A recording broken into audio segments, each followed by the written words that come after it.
Da- Danielle even. Good morning, Danielle. Good morning, Rob. Firstly, my apologies for getting your name wrong. That was very, very bad of me. So, how are you, first of all, and where are you calling from? I'm very good, thank you. I'm calling from Dubai, which is absolutely lovely at this time of year because it's just, whereas you guys are going into autumn, we're coming into autumn, but autumn here is a balmy 28, 30 degrees. Oh, okay. Then, on that note, I won't share the temperature in Lincolnshire because I'm sure that having lived here before, you'll know it's probably between sort of 10 and 15, but it is dry today. So, thanks very much indeed for that. So, United Arab Emirates, Dubai, a great journey from Aston. So, as a former pupil of Aston, first of all, thank you for helping us with this. Just to remind you that the idea is to provide some content for the year 10s and the year 12s, which will remain on as a school asset, so that they can clip into and listen to. And it'll be an inspiring story, I'm sure, having looked at your LinkedIn profile. So could you start us off, please, Danielle, by sharing what your fondest memories of your time at the Aston were, please?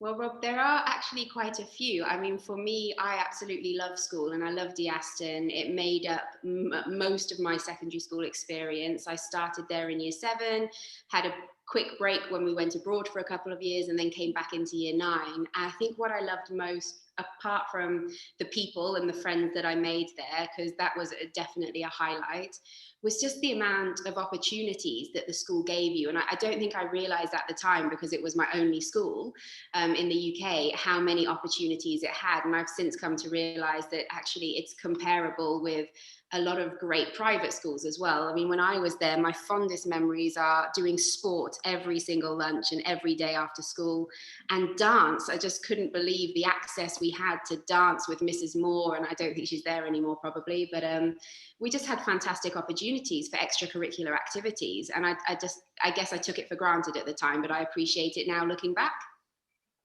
Thank you. Yeah, that's a very moot point there.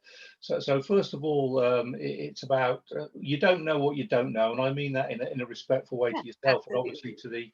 to the current students. But it's also those extracurricular activities which unwittingly give you transferable skills, which we'll talk about later on, if that's okay. So that's a lovely, and I don't know whether Mrs. Moore's there either. I don't know many of the teachers there. I've only visited the school the once before lockdown when I started volunteering for this role. But if she's there, I'm sure she'll remember you fondly. Okay, so when it came your time to leave school, what was going through your mind? What sort of things were you thinking about? Actually, by the time it came to leave school, mostly I remember just being ready and actually being ready for the next step and being ready to move on. And so it was mostly excitement. There's obviously a little bit of apprehension about what's going to come next. But I looked back over my years at school with fond memories, but I remember thinking and feeling I'm ready to go now. Now, that could have been that I was ready, or it could have just been I was thoroughly fed up having done 3 months of A levels. So either or. But I just remember thinking, yeah, I'm ready for the next adventure. Okay, lovely. And I think there's something in there as well because I believe, having spoken to a number of people, not just in this project, but there's an understandable nervousness, and that nervousness can be harnessed. We talk. I'm sure I don't need to talk to you about your major in sports psychology and things like that, but if you understand that nervousness is natural, but use it to your advantage. Absolutely. I actually, bringing it back to the dance, I remember being stood outside the main hall waiting to go on and do dance on stage. And I remember feeling nervous and saying to myself, actually, if I feel nervous, it shows I care and it must be a really good thing. I know I'm going to go and I'm going to perform well. And I guess I've carried that moment with me throughout the rest of my career, where when I'm nervous and I have butterflies, I know it's because actually I care about what I'm doing, and I really think it's a good thing. So that nervous apprehension leaving school for me was a positive.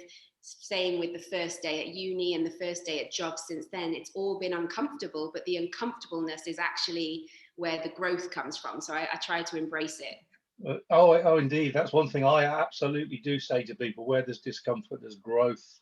So that's brilliant. Thank you. So you hinted at your job applications and the nervousness there. So Again, can you give us a little bit of an insight of your experience of going to your first and subsequent job interviews, please? Yeah, I think one of the bits of insight for me has always been don't underestimate yourself. Pretty much every job I've gone for, I've thought, oh, why am I going for this? This is way out of my league. And I've been very lucky to get most of the jobs that I've applied for. So I think what I've done is I've proven to myself, don't go in there with that negative thinking. Just give it a go and go in and be yourself. And that is nerve-wracking, but give it a go and give it your best shot, because the worst thing that can happen is a no, and then you'll just apply for the next one. So that, I think that's how that's one of my bits of insight. And then I think it's just been playing on, you mentioned earlier on around transferable skills, especially for your first job interview.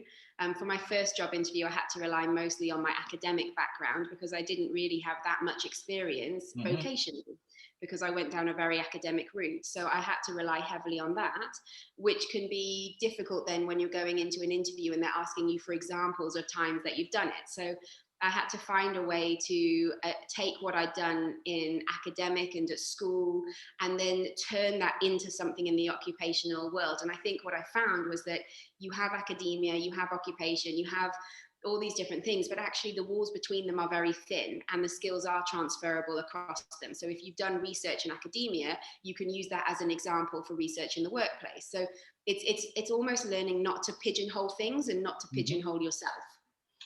Yeah, I would understand that absolutely. So there's two things there. One is about the, okay, don't underestimate yourself, and if you do get a knockback, okay, it doesn't mean to say that you weren't good enough. It may mean that there were other people who were better suited, or better for, not better in terms of judging you, but they suited the role more. But always try and learn from it. So again, it's about going forward. It's about taking that positivity. And so, certainly with the transferable skills, one tip I was given a long time ago was be honest. So if they ask you for an example when you've done this, so well, I haven't, but I would imagine that given my experience in X, I would do Y, Z, and A. So you have to be a little bit creative, but interviewers aren't stupid. They'll see straight through you if you're not being sincere. But yeah, absolutely do. Don't just sit there and go, no, I don't know. So. I think having been in a lucky position where I've actually interviewed a lot as well now, one of the things that I always look for when I'm interviewing is for them to have the courage to say, oh, I've not actually done that. Because I think that honesty for me means far more than them trying to fudge their way through it. Okay, that's a lovely tip as well. And I didn't realize that you'd obviously sat the other side of the table. So again, great insights. So you're gamekeeper and poacher in this particular example. Brilliant. It's good to remember how it feels on both sides of the table. Okay, thank you. And a kind of a segue into interviews, and we're living in tough times now, and it's a tough time for anybody leaving school and thinking about going into the labour market or the academic market, whichever route they're taking. Because of the tough times we're living in now, there's going to be a lot more people chasing a lot fewer jobs. So, what wisdom would you share with the young people of today about going into or leaving school, indeed? I think in terms of leaving school versus going into the job markets, I think despite the difficult times, a piece of advice that I was always given, and it worked out really well for me, was follow what you're interested in. Don't follow something because you think it pays well, or don't follow something because that's where you think you should be going, a certain route or a certain career. Follow it because you have a passion for it. Then the hard times won't seem so hard. The tough times won't seem so tough because you're doing something you genuinely love to do. And I think that would be my advice for anyone leaving school at any time: is do what's right for you and do something you love, because ultimately we spend 75% of our lives at work, and most of our adult life is there, and it would be a true shame to do something that you don't enjoy. I think for people leaving at the moment, it is certainly going to be a very interesting time, and the next generation will likely be defined by stuff that's happening at the moment, much like people who entered the workforce in 2008 were, after the financial crisis there. So I think now leaving, it would maybe be to be a bit flexible, a little bit adaptable, but still hold on to what you're looking for and maybe just think or find different ways around it. I think certainly there's going to be, everything's going to look a little bit different in the future. And one of the things that's amazed me, I was reading an article the other day, was that there are people who perhaps, you know, we don't have crystal balls. They quit their jobs just before COVID impact really hit home, and they've gone out and they've done something different, and that's happened because they found themselves in a very difficult situation. So I think that flexibility, that adaptability to maybe see things in a different way, and to not feel that that is my road and I have to go down that road. I can be a little bit flexible. I might do something different. It might take me back, or I might find out I love it. But just do something. Try and focus on what you enjoy and what makes you happy, but be flexible in the way that you might look for things, or the type of work you might look for. I think we're definitely moving away from traditional streams of work. And I actually think it's a really exciting time for people coming into the workforce now, because you're new and untainted. So whereas I have a residue of what I expect work to be and what work expects from me, I would have to shake that off. Whereas I truly believe we're going to a more virtual working space. We're going to a place where you might have several employers, and all of that's going to be highly normal. And for you, it will be normal because it's you know, they've not known anything different. And also they're probably far more tech savvy than me. So I think that's like crucial as well. Yeah, absolutely. So I'm picking out of that. It, the career advice would be find something you love doing and get somebody to pay you to do it. But at the same time, don't be hung up on one route. But if that is your passion and your one route is right for you, go for that. That's fine. There's no right and wrong in this. But don't metaphorically put yourself in prison, because 38, 39, 40 years of work is a long time to be miserable. Yeah. I definitely say don't beat yourself up if the first route doesn't work. Yeah, absolutely. And as for the changing nature of work, I mean, I'm seeing it, albeit remotely. So I'm working with a company at the moment who are now carefully unpicking all the hierarchy. And what they're talking about is work families and project based. And it's because basically they can't do it the way they used to do it, but they need to continue to evolve. So we've got a range of ages. And interestingly enough, the people at the upper end of the age range are finding it a little bit more challenging to evolve, whereas the younger people, they're finding it that much easier. I'm not saying it is easy, but relatively easier. So the children or the students coming through today should find that part of it at least a little bit easier, hopefully, because they've got fresh minds. And I love that they're untainted by all the things that work throws at them.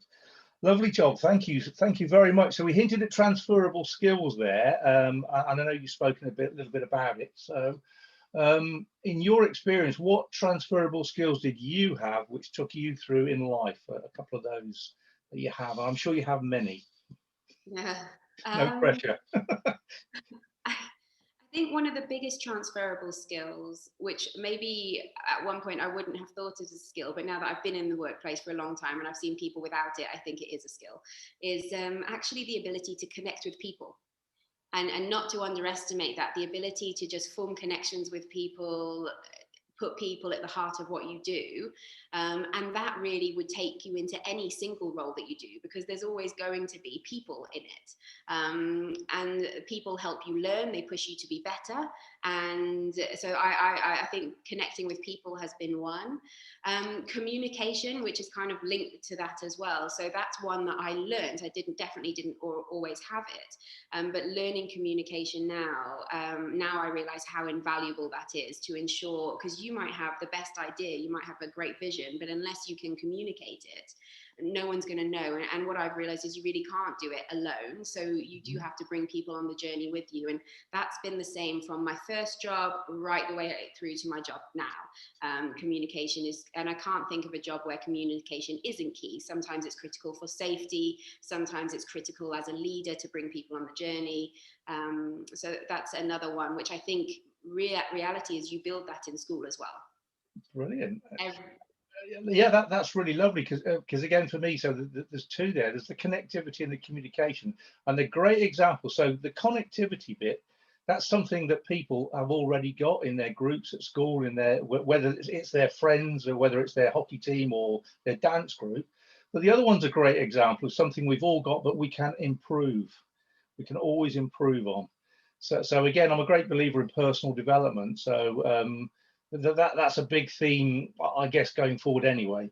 So again, thank you. So we're nearly coming to an end, and I'd just like to ask you finally then, if you were in front of a group of year 10 and year 12s, given your journey from the Aston to Dubai, what would you say to them? I would say, first of all, don't listen too much to the media at the moment, because I think we are being painted a very black cloud. And the reality is, when I came into the job market, it was a black cloud as well. So the first thing I'd say is, don't listen too much to the negativity and what's out there. Don't let that stop you before you've started, because that would be a sin if that was the case. So choose something you love would be my first thing. Decide what you do love. And actually, what you do now for year 10s and year 12s, what they're going to do now may not define what they do in the job place, or it may define it. And that doesn't necessarily matter. So it's okay if you don't know what you don't know. You don't know what your passion is. You don't know what you love. Do a subject or do something because you enjoy it. To do an apprenticeship because you like that type of thing. Do something because you love it, not necessarily because it's what you want to be. Just do it because you enjoy it, and then see where it takes you. When I did my A levels, I picked my A levels because I loved them, and I thought that because I loved them, I'm more likely to do well at them, and that was luckily the case. I tried to avoid maths and sciences because my maths teacher surely would have said, no, that's not the right way for you. But even though they are perhaps preferred subjects. So do something that you want to do it because you enjoy it. You're going to have a 40-year career, as you said, Rob. So actually over that time, you might reinvent yourself several times. And I think we're moving away from a career for life, and we're moving towards being able to reinvent yourself. The world is just better prepared for it now. So you don't have to make a decision now that defines who you're going to be forever. You're able to chop and change. So just do something that you enjoy doing and see where it takes you. Again, that's lovely. And you've hinted at something again really important, the constant evolution of the workplace. So even 20 years ago, a person that had a couple of jobs over a period of 5 years would have been looked upon and frowned upon as a social butterfly, or can't hold down the job, or can't get on with people. But actually, depending on their own attitude, that they might have been learning all the time and absorbing. And now it's an absolute, almost a given that people expect you to have had a number of jobs. I think the label is portfolio careers. So yeah, so exciting times ahead, and don't look at the blackness that the media paint it, I guess is a part of that. So that just leaves me to thank you very much. What I'll do is I shall process this on Zoom and send you a copy before we do anything with it. Never nice to watch yourself, but okay, thank you.